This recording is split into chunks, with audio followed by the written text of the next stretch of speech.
রাশিয়ার president Vladimir পুতিনের ভারত সফরের চুলচেরা বিশ্লেষণে মত্ত আমেরিকা সহ পশ্চিমা বিশ্ব। এই সফরের মূল নজর ছিল বাণিজ্যের দিকে। যুক্তরাষ্ট্রের আরোপ করা উচ্চ শুল্কের কারণে চাপে আছে ভারতও।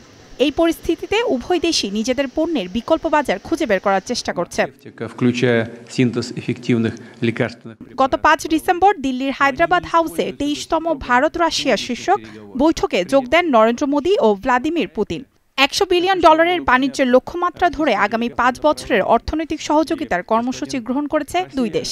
সমঝোতা হয়েছে জাহাজ নির্মাণ, ভারতীয় নাবিক প্রশিক্ষণ, নতুন শিপিং লেন, ভিসামুক্ত ভ্রমণ, বেসামরিক পারমাণবিক বিদ্যুৎ খাতের বিনিয়োগ সহ নানা বিষয়ে। রাশিয়ার প্রেসিডেন্ট ভ্লাদিমির পুতিন বলেন,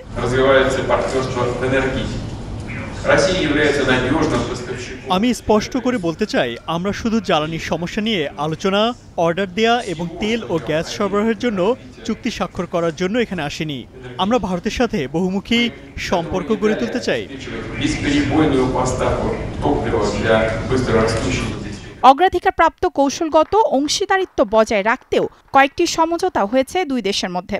রাশিয়া ভারত অর্থনৈতিক সহযোগিতা বাড়ানো এবং গুরুত্বপূর্ণ খনিজ ও সাপ্লাই চেইন সংক্রান্ত সমঝোতার পাশাপাশি রাশিয়ার কালুগা অঞ্চলে একটি যৌথ ফার্মাসিউটিক্যাল কারখানা নির্মাণেরও ঘোষণা দেওয়া হয়। ভারতের প্রধানমন্ত্রী নরেন্দ্র মোদী বলেন,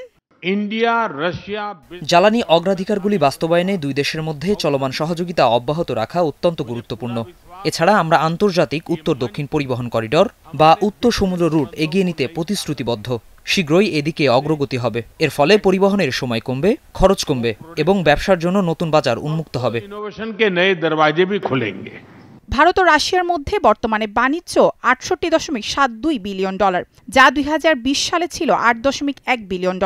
কম দামে রুশ তেল কেনা এই বাণিজ্যের বৃদ্ধির মূল কারণ। কিন্তু ট্রাম্পের ৫০% শুল্ক চাপে ভারত রুশ তেল আমদানি কমিয়েছে। দুই শীর্ষ নেতার বৈঠকে উঠে এসেছে ইউক্রেন যুদ্ধের প্রসঙ্গ। এই বৈঠকে যুদ্ধ বিমান সরবরাহ সহ কয়েকটি সামরিক চুক্তি হবে বলে মনে করা হলেও এই বিষয়ে কোনো অগ্রগতি হয়নি।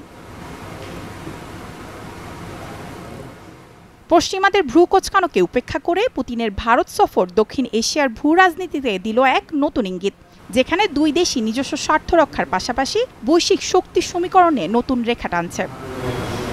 মাইশিকা রহমান, স্টার নিউজ।